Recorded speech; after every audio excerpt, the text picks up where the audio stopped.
کے رزق کو بھی اپنے ذمے کیا. روایات میں آتا سیدنا امام حسن چھوٹے تھے, حضور کے زانو اقدس پہ بیٹھے ہوئے تھے, اتنے میں کھجوریں آئیں جو صدقہ کی تھی. آپ نے بچے ہونے کے سبب آگے بڑھ کے خوشہ کھجور کی طرف ہاتھ بڑھایا اور ایک جلدی سے کھجور توڑی اور اپنے منہ میں ڈال کے اس کو نگل دیا. سیدنا صلی اللہ علیہ وسلم نے ملاحظہ فرمایا کہ میرے شہزادے نے ایک صدقہ کی کھجور کھا لی, تو اس کھجور کے بدلے میں کھجور بھی رکھی جا سکتی, اس کا بدلہ بھی چکایا جا سکتا. لیکن سید عالم صلی اللہ علیہ وسلم نے یہ گوارا نہیں کیا. سیدنا امام حسن کے حکم میں انگلی ڈالی اور آپ کو قید کروا دی اور فرمایا نحن اہل بیت لا تحل لنا الصدقہ, فرمایا ہم اہل بیت ہیں, ہمارے لیے صدقہ حلال نہیں ہے. اور کیجیے نا, جن کی پاکی کا یہ عالم ہو کہ ایک کھجور صدقہ تک کی, جن کی پاکی کے تقاضوں میں گوارا نہ کی جائے, ان کی برابری کوئی کیسے کر سکتا ہے؟ غور کریں. لہذا سیدنا شیخ عبد القادر جیلانی الحسن الحسینی کے حوالے سے میں عرض کر رہا تھا. آپ فرماتے ہیں کہ ایک بار دارالعلوم میں پڑھتے ہوئے ایسا بھی وقت آیا کہ گھر سے رقم آنے میں کچھ تاخیر ہو, اور یہ تاخیر دن, 2 دن, 3 دن, 5 دن نہیں, ہفتوں تک چلی گئی. ہفتے 2 ہفتے گزر گئے. فرماتے میں بالکل بھوکا رہا, میں نے کچھ نہ کھایا, میں نے کچھ نہ پیا, حتیٰ کہ میں بغداد کی مسجد میں بیٹھا تھا. ایک شخص مسجد میں کھانا لے کر آیا, کھانا کھانے لگا. اس نے روٹی سے ایک لقمہ توڑا اور سالن میں اسے ڈبویا, اور جب اسے اٹھا کر منہ کے قریب لے جانے لگا تو آپ فرماتے ہیں کہ شدت جوع کے سبب, بھوک کی زیادتی کے سبب اس کا منہ لقمے کے لیے کیا کھلا کہ بھوک کے مارے میرا منہ بھی کھل گیا. اس شخص نے جب میری حالت دیکھی نا کہ اس بچے پر بھوک اس قدر ہے کہ اس کا منہ بھی مجھے کھانا کھاتے دیکھ کر کھل گیا, اس نے روٹی اور ترکاری اٹھائی میرے آگے رکھ. میں نے ہاتھ سے اشارہ کیا کہ مجھے اس کی چندہ ضرورت نہیں ہے, ہم بڑے غیور ہیں, ہم اپنے ہی گھر کی کمائی کو کھاتے ہیں, دوسرے کا مال کھانا یہ ہماری عادت نہیں. اس نے کہا کہ بڑے پاکیزہ گھرانے کے تم فرض رکھتے ہو. آپ نے پوچھا تم کہاں سے آئے ہو؟ اس نے کہا میں جیلان سے آیا ہوں, مجھے فاطمہ نامی خاتون نے یہ مال دے کر بھیجا ہے کہ ان کا بچہ یہاں بغداد میں علم حاصل کرنے کے لیے مقیم ہے. کئی دن سے اسے ڈھونڈ رہا ہوں, پتہ نہیں چل رہا. اب بھوک کے مارے مجھ سے نہیں رہا گیا, میں نے اسی کے مال سے یہ طعام خریدا ہے اور عبد القادر ہی کے مال سے اپنے پیٹ کی بھوک کو ختم کرنے کی تدبیر کر رہا ہوں. شیخ سید القادر جیلانی فرمانے لگے, ایسا ہے تو جس کا نام دے رہا ہے وہ میری ماں ہے اور میں اس کا بیٹا عبد القادر ہوں, جسے مال پہنچانے کے لیے تو تلاش کر رہا ہے. مسجد میں اسی سے تیری ملاقات ہو گئی. نعرہ تکبیر, نعرہ رسالت, نعرہ غوثیہ, نعرہ غوثیہ. برادران اسلام, جب پاکیزگی اس ترقی کے درجے پر پہنچتی ہے نا تو ایسے ہی درجے والے کو غوث اعظم بنایا جاتا ہے. ایسے ہی نہیں کہ لوگوں نے مل ملا کے کہہ دیا کہ یہ غوث اعظم ہے.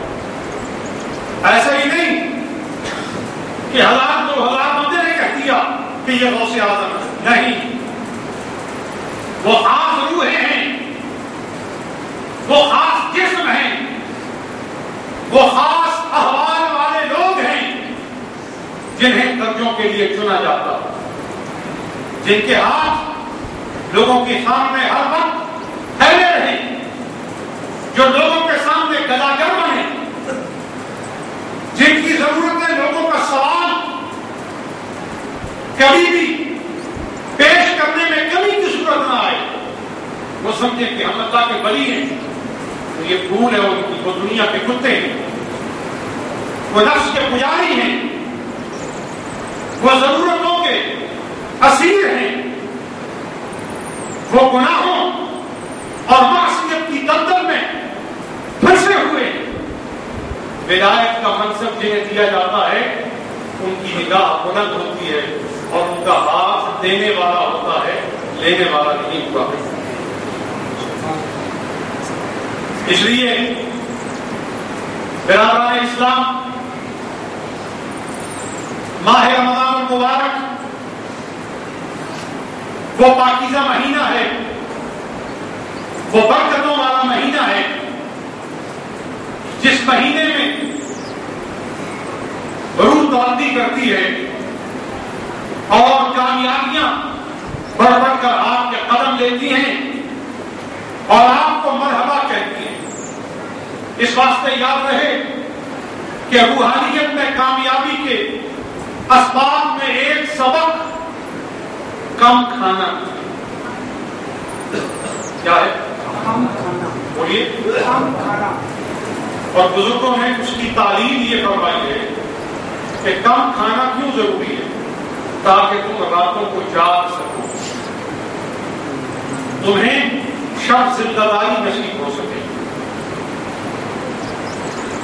اگر معدہ خوراک سے بھرا ہوگا تو رات کو جاگنا دشوار ہوگا۔ آنکھوں کا پلکوں کے بیچ میں سے کھلا رہنا اور دیکھنے کی صلاحیت کے قابل رہنا یہ دشوار ہوگا۔ اس لیے کم کھاؤ اور یاد خداوندی میں زیادہ وقت گزارو۔ بلکہ صوفیاء نے یہاں تک فرمایا کتنا کھاؤ، فرمایا کتنا کھاؤ جس سے زندہ رہو۔ کیا فرمایا؟ کتنا کھاؤ جس سے زندہ رہو۔ لیکن بعض کیا اکثر لوگوں کی حالت کیا ہے؟ وہ اتنا نہیں کھاتے جس سے زندہ رہے، وہ زندہ رہتے ہیں اس لیے کہ کھاتے رہے۔ تو جو زندہ رہتے ہیں محض اس لیے کہ کھاتے رہے، ان کو سوائے کھانے پینے کے اور کچھ نہیں۔ سیدنا علی مرتضیٰ شیر خدا رحمۃ اللہ کریم کا ہاتھ دیکھیے، سیدہ خاتون جنت زہرا بتول کا ہاتھ دیکھیے، سیدنا صدیق اکبر رضی اللہ تعالیٰ عنہ کا ہاتھ دیکھیے، سیدنا فاروق اعظم رضی اللہ تعالیٰ عنہ کا ہاتھ دیکھیے، حضرت سیدنا عثمان بن عفان رضی اللہ تعالیٰ عنہ کا ہاتھ دیکھیے، حضرت سیدنا امام حسن مجتبی کا ہاتھ دیکھیے، حضرت سیدنا عمر بن عبد العزیز کا ہاتھ دیکھیے، تو آپ کو پتہ چلے گا کہ پرہیزگاری کس چیز کا نام، تقویٰ کس چیز کا نام، خوف خداوندی کس چیز کا نام۔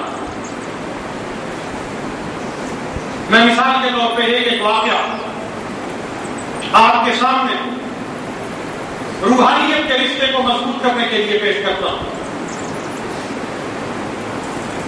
حضرت صدیق اکبر رضی اللہ تعالیٰ عنہ بیمار پڑ گئے، طبیب نے تجویز کیا کہ آپ حلوہ لیجیے آٹے کا۔ اہلیہ کو بلایا اور فرمایا میرے لیے آٹے کا حلوہ بنایا جائے۔ اہلیہ مقدسہ نے عرض کی کہ بیت المال سے 4 مٹھی آٹا آتا ہے ہمارے گھر کے۔ کتنا؟ 4 مٹھی آٹا۔ کس کے گھر کی بات کر رہا ہوں؟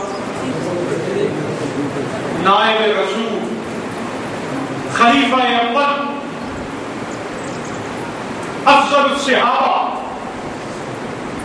عاشق رسول، نثار رسول، جن کے بدن کا ٹکڑا حضرت عائشہ صدیقہ حضور کے حرم کا حصہ بنے۔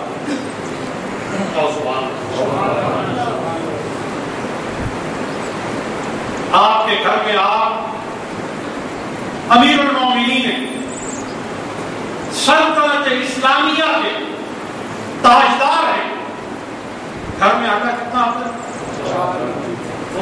4 بیمار ہونے پر طبیب کے مشورے پہ تجویز ہوئی کہ آٹے کا حلوہ کر کے کھائیے. اہلیہ کو بڑا فرمایا کہ آٹے سے حلوہ بنایا جائے.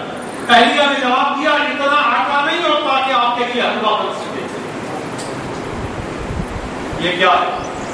تو سچے حکمرانوں کا ہاتھ بولو. تمہارا یہ نہیں ہو سکتا کہ آپ کے لیے حلوہ بن سکے. لیکن بیوی کے دل میں ایک بات آئی کہ خامد کے لیے حلوے کی ضرورت ہے، میں اتنا بھی نہیں کر سکتا. فرماتی ہوں 4 مٹھیوں میں سے میں نے آدھی مٹھی ایک مٹھی کر کے ہفتہ بھر آٹا جمع کیا. اور ایک روایت میں آتا ہے روزانہ ایک مٹھی نکالی. ہفتے میں 7-8 مٹھیاں اکٹھی ہو گئی تو آپ نے حلوہ بنا کے کھانے میں پیش کر دیا. حضرت فخر الفقراء آیت الفقراء